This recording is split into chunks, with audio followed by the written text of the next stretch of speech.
News art of teaching या चॅनलवरती आपल्या सर्वांचं स्वागत आहे. विद्यार्थी मित्रांनो, जे बीएड करणारे विद्यार्थी आहेत आणि कॅपराऊंडचं रजिस्ट्रेशन सुरू झालेलं आहे.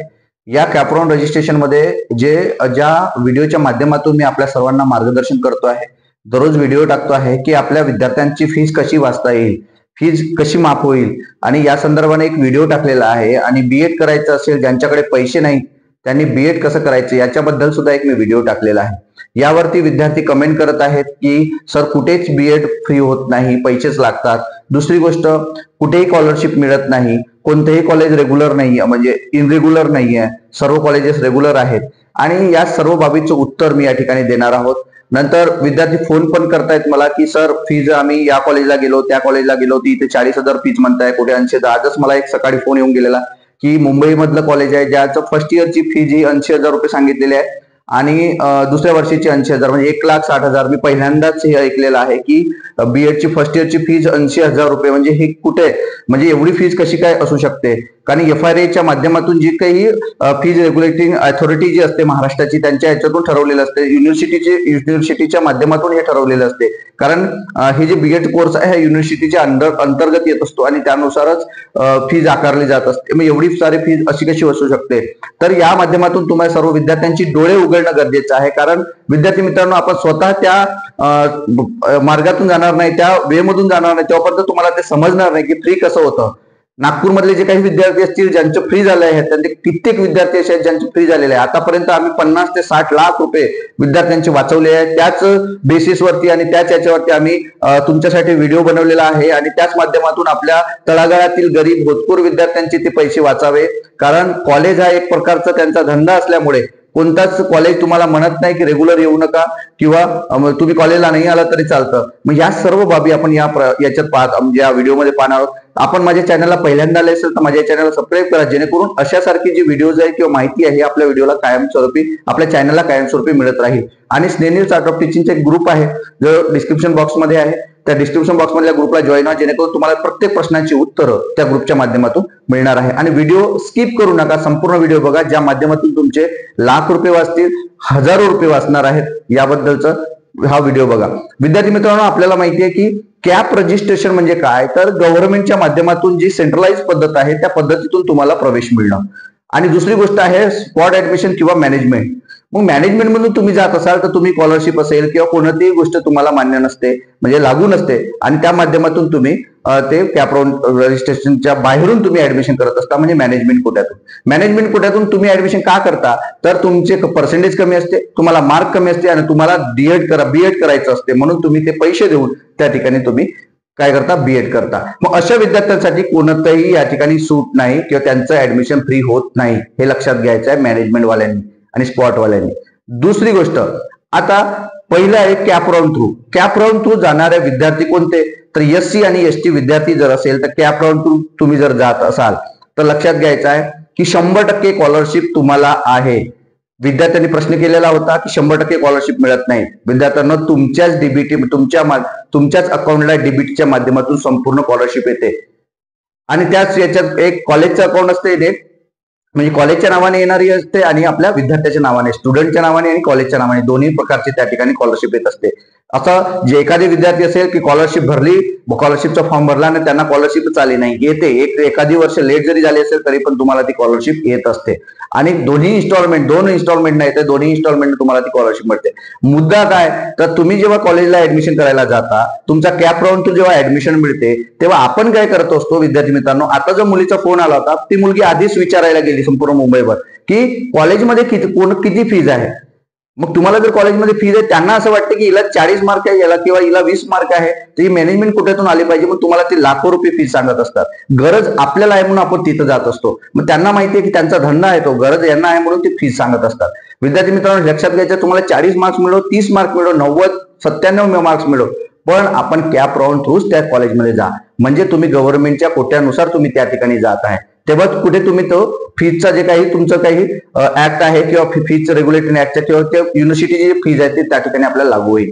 SC ST फ्री आहे बा म्हणून, किंवा ओबीसीची कॅन्डिडेट असतील त्यांना 50% फी आहे. ह्या सर्व बाबी महत्वाच्या असते. आपण हे GR वाचत नाही, आपण कोणतेही नियम रेग्युलेशन वाचत नाही, कधी आपण GR शासन निर्णय, महाराष्ट्र शासन निर्णयावरून GR काढत नाही, आणि त्यामुळे आपण आंधळेपणाने कुठेतरी कमेंट करत असतो की कुठेच फ्री नाही आहे. फ्री आहे. आतापर्यंत आपण पैसे पोरांचे वाचवलेले आहे.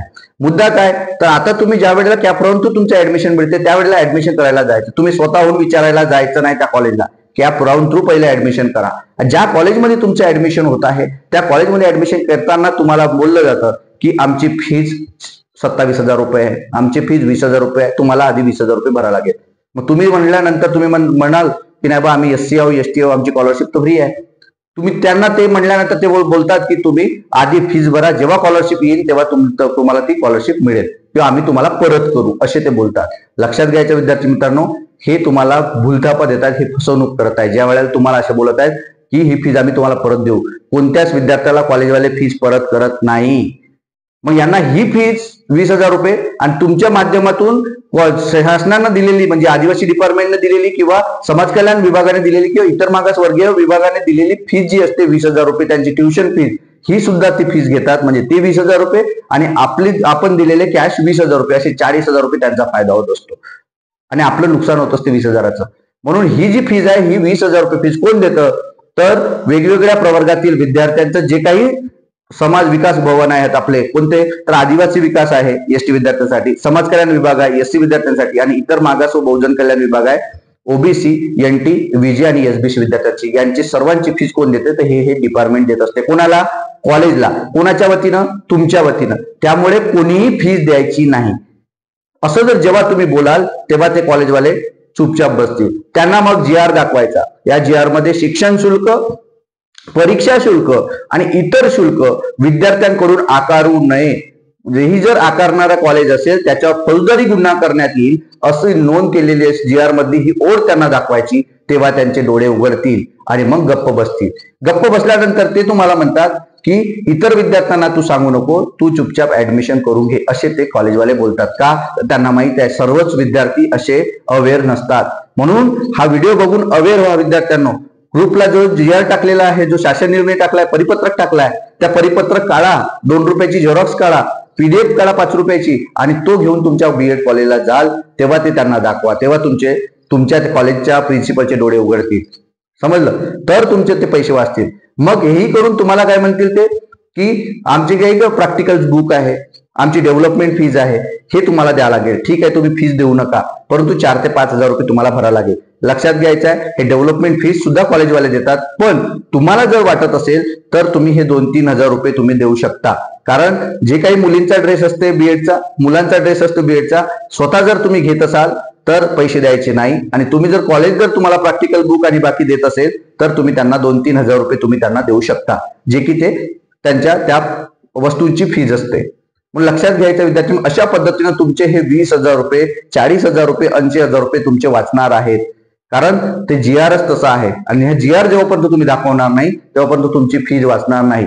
नागपूरमधले असे कितीतरी कॉलेज आहेत ज्याच्या माध्यमातून आपली फीज वाचलेली आहे. सोनेकर अध्यापक विद्यालय, प्रजासत्ताक अध्यापक विद्यालय, अरुण जोशी अध्यापक विद्यालय, हे जे विद्यालय आहेत, ही जे गव्हर्नमेंटचे ही जे अंडरटेकिंग कॉलेजेस आहेत, हे ऍडेड कॉलेज आहेत, या कॉलेजमधल्या विद्यार्थ्यांची फीज वाचलेली आहे. गीता BEd कॉलेज, अशा अध्यापक या जे कॉलेजेस आहेत यामधली फीज विद्यार्थ्यांची वाचलेली आहे. त्याच बेसिसवर मी आपल्या सर्वांना बोलतो आहे विद्यार्थी मित्रांनो.